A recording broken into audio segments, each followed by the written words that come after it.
मध्य अरब सागर के कुछ और हिस्सों में आगे बढ़ेगा मानसून। पूर्वोत्तर के राज्यों में 2 दिन को जगह जोरदार बारिश का अनुमान। केरल और कर्नाटक के तटों पर शनिवार को बहुत तेज हवाएं चलने के आसार। 2 दिन इन तटीय इलाकों में समुद्र में ना जाएं मछुआरे। मध्य प्रदेश में मानसून पहुंचने से पहले बुआई के लिए बीज की व्यवस्था करें किसान। छत्तीसगढ़ में तैयार मूंग और उड़द की कटाई का काम करें। नमस्कार, आप देख रहे हैं दूरदर्शन किसान। मौसम खबर में आप सभी का स्वागत है। मैं हूं ज्योत्सना टंडन। मौसम खबर में जानेंगे कहां होगी बरसात, कहां रहेगा मौसम साफ, कैसी रहेगी तापमान की स्थिति, साथ ही किसानों के लिए कृषि सलाह भी। शुरुआत करते हैं आज की बड़ी खबर के साथ। भारत मौसम विज्ञान विभाग के मुताबिक अगले 2 से 3 दिनों में मानसून के मध्य अरब सागर के कुछ और हिस्सों में आगे बढ़ने की संभावना है। वहीं महाराष्ट्र और गोवा के कुछ हिस्सों में भी आगे बढ़ेगा दक्षिण पश्चिमी मानसून। कर्नाटक के बचे हुए भागों के साथ साथ आंध्र प्रदेश के कुछ अन्य हिस्सों में मानसून के आगे बढ़ने के आसार। तेलंगाना के कुछ इलाकों में भी 2 से 3 दिनों के दौरान आगे बढ़ सकता है मानसून। तटीय आंध्र प्रदेश और कर्नाटक के कुछ इलाकों में शनिवार को तेज हवाओं के साथ भारी बारिश का अनुमान है। शनिवार को केरल, तमिलनाडु और पुदुचेरी में भी कुछ जगहों पर गरज के साथ तेज बरसात की संभावना है। मध्य महाराष्ट्र, कोंकण और गोवा में शनिवार को कुछ स्थानों पर गरज के साथ मूसलाधार वर्षा संभव है। उप हिमालय पश्चिम बंगाल और सिक्किम में 2 दिन कुछ जगहों पर जोरदार बारिश का अनुमान है। नागालैंड, मणिपुर, मिजोरम और त्रिपुरा में भी कुछ स्थानों पर मूसलाधार बारिश के आसार हैं। पूर्वोत्तर के राज्यों में कुछ जगहों पर तेज हवाओं के साथ बिजली चमकने की भी संभावना है। झारखंड और छत्तीसगढ़ में कुछ स्थानों पर बिजली की चमक के साथ तेज हवाएं चल सकती हैं। अरुणाचल प्रदेश, असम और मेघालय के कुछ भागों में गरज के साथ तेज हवाएं चल सकती हैं। आइए बढ़ते हैं आगे, एक नजर डाल लेते हैं मौसम पूर्वानुमान पर। जान लेते हैं अगले 2 दिन में कैसा रहने वाला है देश भर के मौसम का हाल। मौसम के पूर्वानुमान में सबसे पहले बात करते हैं पूर्वी भारत की। मौसम विभाग के मुताबिक बिहार, झारखंड और ओडिशा में 2 दिन को जगह बारिश का अनुमान है। गांगे पश्चिम बंगाल में भी इक्का दुक्का जगह बादल बरसेंगे, जबकि उप हिमालय पश्चिम बंगाल और सिक्किम में शनिवार को कुछ जगह तो रविवार को कई स्थानों पर बरसात होगी। अरुणाचल प्रदेश, असम और मेघालय में 2 दिन ज्यादातर जगहों पर वर्षा संभव है। पूर्वोत्तर भारत के नागालैंड, मणिपुर, मिजोरम और त्रिपुरा में भी अधिकतर स्थानों पर बारिश की उम्मीद है। उधर उत्तर भारत के पहाड़ी राज्यों में जम्मू कश्मीर, लद्दाख, हिमाचल प्रदेश और उत्तराखंड के अलग अलग हिस्सों में बरसात की संभावना है। साथ ही पंजाब में 2 दिन इक्का दुक्का जगह बूंदाबांदी होगी। हरियाणा और दिल्ली में केवल शनिवार को कहीं कहीं छींटे पड़ सकती हैं। पश्चिमी उत्तर प्रदेश में रविवार को इक्का दुक्का जगह बारिश की उम्मीद है, जबकि पूर्वी उत्तर प्रदेश में अगले 2 दिन बादल नहीं बरसेंगे। पश्चिमी और पूर्वी राजस्थान में कुछ इलाकों में हल्की बारिश की संभावना है। मध्य भारत पर नजर डालें तो मध्य प्रदेश और छत्तीसगढ़ में छिटपुट जगहों पर बरसात की उम्मीद है। वहीं विदर्भ में भी शनिवार और रविवार को कहीं कहीं छींटे पड़ सकती हैं। पश्चिमी भारत के गुजरात में 2 दिन कहीं कहीं बारिश का अनुमान है। वहीं सौराष्ट्र और कच्छ के कुछ भागों में वर्षा संभव है। मध्य महाराष्ट्र में शनिवार को कई जगह बरसात होगी। मराठवाड़ा में कुछ जगह, कोंकण और गोवा में शनिवार को ज्यादातर जगह तो रविवार को कई स्थानों पर पानी बरसेगा। दक्षिण भारत की बात करें तो तटीय आंध्र प्रदेश और तेलंगाना में 2 दिन कुछ जगहों पर बारिश का अनुमान है, जबकि शनिवार को रायलसीमा में कई जगह तो रविवार को कहीं कहीं बरसात हो सकती है। इसके साथ ही तमिलनाडु, पुदुचेरी और कराईकल में इक्का दुक्का जगह वर्षा होगी। तटीय कर्नाटक में शनिवार को ज्यादातर जगह तो रविवार को कई स्थानों पर बरसात के आसार हैं। वहीं दक्षिणी आंध्र कर्नाटक में शनिवार को कई जगह तो रविवार को कुछ जगह बारिश का अंदेशा है, जबकि उत्तरी आंध्र कर्नाटक में अगले 2 दिन कहीं कहीं बरसात की संभावना है। केरल और लक्षद्वीप में शनिवार को अधिकतर स्थानों पर तो रविवार को कई जगह झमाझम बादल बरसेंगे। साथ ही अंडमान निकोबार द्वीप समूह में शनिवार को कुछ जगह और रविवार को कई स्थानों पर वर्षा संभव है। दक्षिण पश्चिम मौसमी वायु जो साउथ वेस्ट मानसून है, आज जो है एक्टिव है केरला में, और फर्दर जो है एडवांस जो है कर्नाटक कवर किया है, और उसके साथ साथ केरला तो एंटायर केरला भी कवर हुआ है आज, क्योंकि बहुत अच्छा बारिश हुआ था केरला में सुबह कल 24 आवर्स टुडे 8:30 तक। इवन वेरी हेवी रेनफॉल भी है 6-7 डिस्ट्रिक्ट पर, अप टू 12 सेंटीमीटर।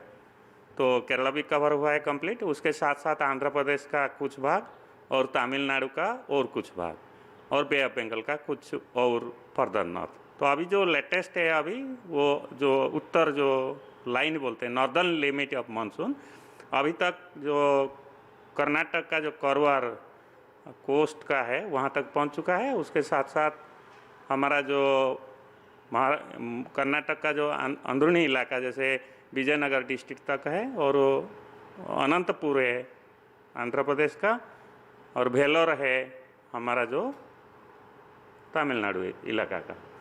और अभी जो आगे जो मानसून का जो प्रोस्पेक्टिव है या फर्दर जो एडवांस हम कंडीशंस फेवरेबल दिए हैं, महाराष्ट्र का कुछ भाग हम दिए हैं आज। उसके साथ साथ कर्नाटक का ऑलमोस्ट पूरा कर्नाटक कवर होगा और आंध्र प्रदेश का और कुछ हिस्सा और तमिलनाडु का पूरा अंश, ये जो है अगले 2-3 दिन में कवर हो जाएगा। और उसके साथ साथ हमारा जो बे ऑफ बंगाल का एरिया है और जो पूर्वोत्तर राज्य है नागालैंड, मणिपुर, मिजोरम, त्रिपुरा, अरुणाचल प्रदेश, असम, मेघालय का कुछ भाग अगले 2-3 दिन में मानसून आ जाएगा। और अब आइए एक नजर डाल लेते हैं पिछले 24 घंटों के दौरान हुई बरसात पर। पिछले 24 घंटों के दौरान जम्मू कश्मीर, लद्दाख और गिलगित में कई जगह गरज के साथ बारिश हुई। हिमाचल प्रदेश में कुछ जगहों पर बरसात हुई। वहीं पंजाब में कुछ स्थानों पर तेज हवाएं चलीं और बादल बरसे। पूर्वी उत्तर प्रदेश और राजस्थान में भी कहीं कहीं बूंदाबांदी हुई। मध्य प्रदेश में कुछ जगहों पर हल्की से मध्य वर्षा हुई और पूर्वी मध्य प्रदेश के कुछ हिस्सों में तेज बारिश हुई। साथ ही छत्तीसगढ़ में कुछ स्थानों पर बारिश हुई। विदर्भ में भी कुछ स्थानों पर हल्की से मध्यम बरसात हुई। गुजरात और मध्य महाराष्ट्र में कहीं कहीं बादल बरसे, जबकि कोंकण और गोवा में अधिकतर जगहों पर बारिश हुई। उधर ओडिशा में अलग अलग स्थानों पर तेज बारिश हुई। उप हिमालय पश्चिम बंगाल के कुछ भागों में भी पानी बरसा। अरुणाचल प्रदेश के अधिकतर इलाकों में गरज के साथ बरसात हुई। असम और मेघालय में भी कुछ जगहों पर झमाझम बारिश हुई। नागालैंड, मणिपुर, मिजोरम और त्रिपुरा के कुछ हिस्सों में तेज हवाएं चली और साथ ही तेज बारिश हुई। तटीय कर्नाटक में कुछ जगह जोरदार बारिश हुई, जबकि उत्तरी आंतरिक कर्नाटक में कहीं कहीं हल्की से मध्यम बरसात हुई। केरल में भी ज्यादातर स्थानों पर झमाझम पानी बरसा। लक्षद्वीप के ज्यादातर इलाकों में तेज हवाएं चली और बरसात हुई।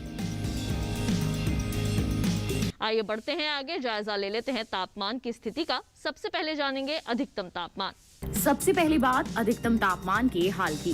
सौराष्ट्र कच्छ में कहीं कहीं अधिकतम तापमान सामान्य के मुकाबले 3 से 5 डिग्री ज्यादा रहा, जबकि अंडमान निकोबार द्वीप समूह में ज्यादातर जगह अधिकतम तापमान सामान्य की तुलना में 1.5 से 3 डिग्री ऊपर दर्ज किया गया। असम और मेघालय में कई जगह अधिकतम तापमान सामान्य के मुकाबले 1.5 से 3 डिग्री तक ज्यादा रहा।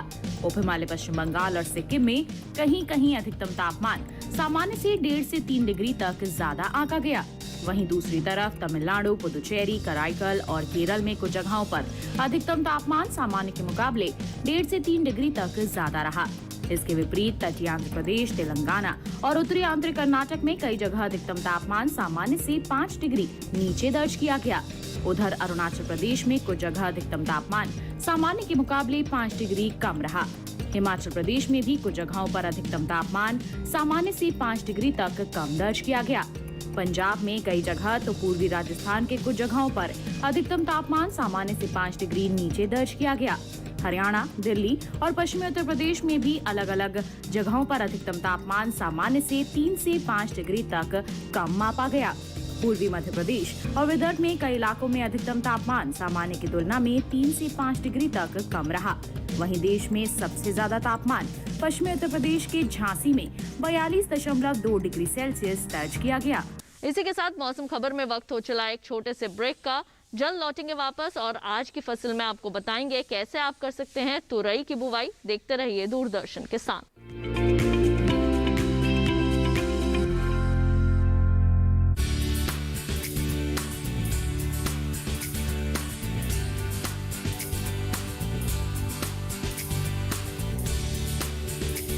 हिम्मत, मेहनत, लगन से अपने सपनों को पूरा करती महिला स्वावलंबन और सशक्तिकरण की नई मिसाल पेश करती, स्वरोजगार से आत्मनिर्भर बनती, संघर्ष से पहुंचती मंजिल तक बेमिसाल बेटियां, आंगन से बुलंदियों तक। हर बुधवार सुबह 7:30 बजे सिर्फ डीडी किसान पर। तुम कौन हो ठाकुर? तुम कौन हो?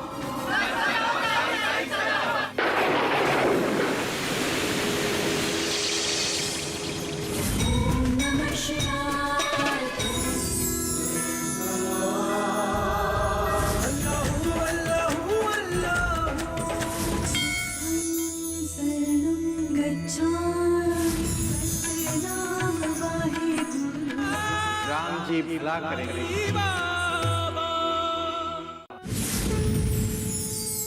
अनंत कोटि ब्रह्मांड नायक साईं बाबा, देखिए सोमवार से शुक्रवार रात 8:30 बजे सिर्फ डीडी किसान पर।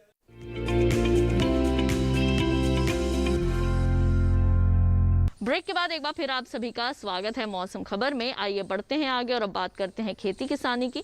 किसान भाइयों बहनों, कृषि वैज्ञानिकों की सलाह के मुताबिक अगर आप खेती किसानी करते हैं तो निश्चित तौर पर फसलों की अच्छी उपज आप हासिल कर सकते हैं।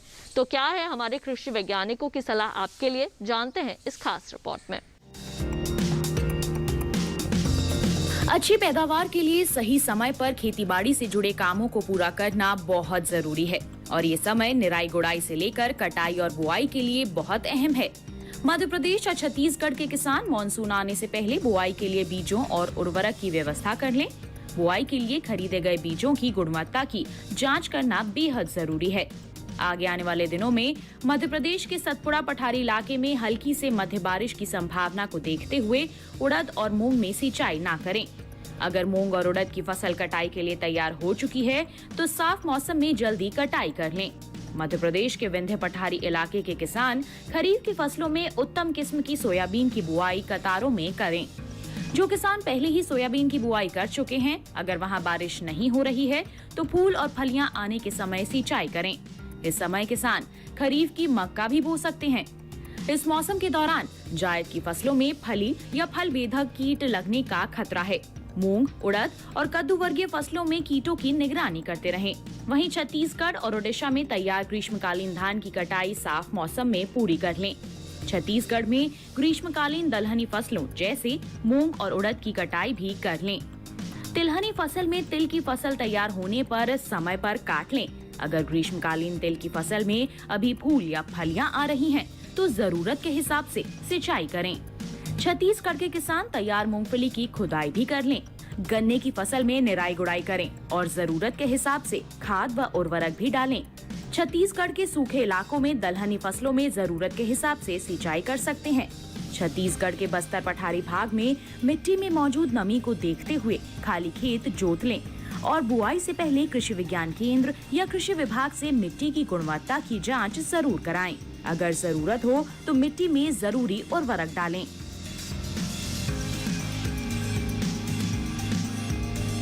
ये तो बात हुई खेती किसानी की। अब आइए बढ़ते हैं आगे और अब बात करते हैं आज की फसल की। ये समय बेल वाली सब्जियों की बुवाई के लिए अनुकूल है और अगर आप करना चाहते हैं तुरई की बुवाई तो ये समय उसके लिए बिल्कुल ठीक है। तुरई की बुवाई करते वक्त कौन कौन सी सावधानियां बरतने की आवश्यकता है, तमाम बातें जानते हैं इस खास रिपोर्ट में। इसे तोरई, तोरी और घिवरा तीनों कहते हैं। इसकी खेती लगभग पूरे भारत में की जाती है। दूसरी बेल वाली सब्जियों की तरह ही इसे भी साल में 2 बार बोया जाता है, पहले फरवरी मार्च में और फिर जून जुलाई में। यानी अभी तोरी बोने का एकदम सही समय चल रहा है। तोरी की बुआई करते समय कुछ सावधानियां बरतें। उन्नत किस्म का बीज चुनना बेहतर रहेगा। भारतीय कृषि अनुसंधान संस्थान ने 2 किस्में विकसित की है, पूसा स्नेह और पूसा नूतन। पूसा स्नेह उत्तरी मैदानी क्षेत्रों के लिए उपयुक्त है। इसका फल चिकना, सीधा और दरमियानी लंबाई का होता है। रंग गहरा हरा, गुदा मुलायम लेकिन छिलका सख्त होता है। तुड़ाई के बाद बेचने के लिए इसे काफी दूर तक भेजा जा सकता है। साथ ही इसमें अधिक तापमान सहने की भी क्षमता होती है। बुआई के 45 से 50 दिनों के भीतर फसल तैयार हो जाती है। इस दौरान किसान पहली तुड़ाई कर सकते हैं। 1 हेक्टेयर में 120 क्विंटल तक पैदावार हो सकती है। पूसा नूतन का फल धारीदार होता है। ये दिल्ली और राष्ट्रीय राजधानी क्षेत्र के लिए उत्तम है। फल लंबा, सीधा और आकर्षक होता है। फलों का रंग हरा और औसत वजन 105 ग्राम होता है। इसका भी गुदा मुलायम होता है। ये बसंत, ग्रीष्म और खरीफ दोनों फसलों के लिए उपयुक्त है। बोने के 45 से 50 दिनों में पहली तुड़ाई की जा सकती है। पूसा नूतन किस्म 1 हेक्टेयर में 160 क्विंटल तक पैदावार दे सकती है। तोरी की बुआई करते समय 1 हेक्टेयर के लिए 4 से 5 किलो बीज पर्याप्त होते हैं। बुआई करते समय पंक्ति से पंक्ति की दूरी 200 सेंटीमीटर और पौध से पौध की दूरी 75 सेंटीमीटर रखें। अगर बात सिंचाई की करें तो गर्मी के मौसम में हर 5 से 6 दिन पर सिंचाई करते रहें। खरपतवार हटाने के लिए 2 बार निराई करें। फसल में फल मक्खी का प्रभाव भी देखा जा सकता है। ऐसे में उचित दवाओं का छिड़काव करें। किसान ध्यान रखे कि फसल में किसी भी तरह की दवा का छिड़काव करने से पहले कृषि विशेषज्ञों की सलाह जरूर लें। तो आज की फसल में आपने जाना तुरई की बुवाई के बारे में। आइए बढ़ते हैं आगे और अब आपको मौसम के अनुसार खेती की कुछ विशेष बातें बता दें। गुजरात में खरीफ की धान बोने के लिए खेत तैयार करें। 1 हेक्टेयर जमीन में धान रोपने के लिए 25 से 30 किलो बीज बोएं। गुजरात में भिंडी की फसल में लाल लुता चिचड़ी नामक कीट लगने का खतरा है। बैंगन की फसल में तना और फल भेदक का प्रकोप हो सकता है। ये मौसम सफेद मक्खी व अन्य कीट लगने के लिए भी अनुकूल है। चीकू के पौधों में जरूरत के हिसाब से उर्वरक डालें।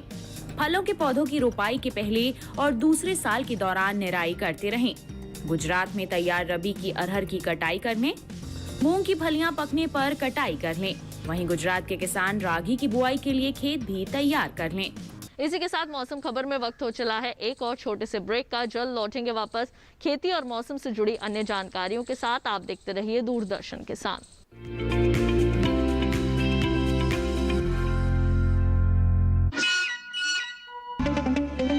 बार बार देखो, हजार बार देखो, मेरे सपनों की रानी कब आएगी तू, लुटे कोई मन का नगर। यादगार गीतों की एक ताज़ा बयार, ओ मेरे जीवन साथी। सुनहरी यादों को संजोए सदाबहार गीत जो आपके दिलों को छू जाएं।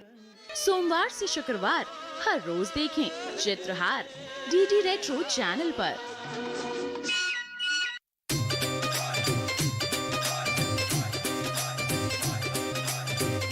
कितना प्यार करती है मुझसे? कहो तो जान दे दो।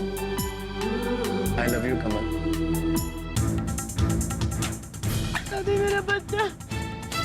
तेरी शादी हो गई उससे, बच्चा होने वाला था उसे। बड़ी आई है गर्भ साने वाली। लड़का मेरा जेल में है, लड़की मेरी बिना वजह बदनाम हो रही है।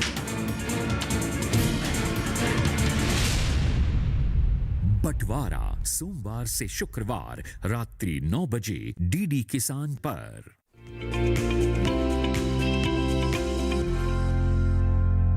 ब्रेक के बाद एक बार फिर आप सभी का स्वागत है मौसम खबर में। आइए बढ़ते हैं आगे, आपको मौसम के अनुसार खेती की कुछ और विशेष बातें बता दें। घास को खत्म करने के लिए बुआई से पहले खेत जोतकर कुछ दिनों के लिए खाली छोड़ दें। राजस्थान में बढ़ते तापमान को देखते हुए सब्जियों में सिंचाई कर लें। सब्जियों में 5 से 6 दिन के अंतराल में सिंचाई करना उचित रहेगा। मिट्टी में नमी को बनाए रखने के लिए मल्चिंग करें। राजस्थान में बाजरे के खेत में भी नमी बनाए रखें। कपास की बुआई के 25 दिन बाद पहली सिंचाई करें। राजस्थान में नींबू, किन्नू, खजूर के पौधों में समय समय पर सिंचाई कर लें। किन्नू के पौधों में ड्रिप विधि से सिंचाई का विकल्प अच्छा होगा। इलेक्ट्रॉनिक एवं सूचना प्रौद्योगिकी मंत्रालय द्वारा एक ऐप तैयार की गई है जिसका नाम है उमंग। किस तरह से आप इस ऐप का इस्तेमाल कर सकते हैं, जानते हैं विस्तार से इस खास रिपोर्ट में। इस ऐप के जरिए भारत के नागरिकों को स्वास्थ्य, अर्थव्यवस्था, शिक्षा, मकान, कृषि, यातायात और यहाँ तक कि रोजगार से जुड़ी सुविधाएं प्रदान की जा रही है। इसका लाभ कहीं भी किसी भी समय मोबाइल, कंप्यूटर और लैपटॉप से ले सकते हैं। साथ ही संबंधित विभागों और लंबी कतारों में खड़े होने की जरूरत भी नहीं। उमंग ऐप में ऑनलाइन पेमेंट की सुविधा भी है। मौसम खबर को अब आप YouTube चैनल पर भी देख सकते हैं। टीवी पर दिए जा रहे QR कोड को स्कैन कीजिए और जानिए मौसम का हाल मौसम खबर के साथ। तो आज के लिए मौसम खबर में केवल इतना ही। उम्मीद है मौसम खबर से आप सभी को मदद मिल रही होगी। मौसम का ताज़ा हाल और कृषि सलाह लेकर फिर होंगे हाजिर। देखते रहिए दूरदर्शन किसान। मुझे दीजिए इजाजत। नमस्कार।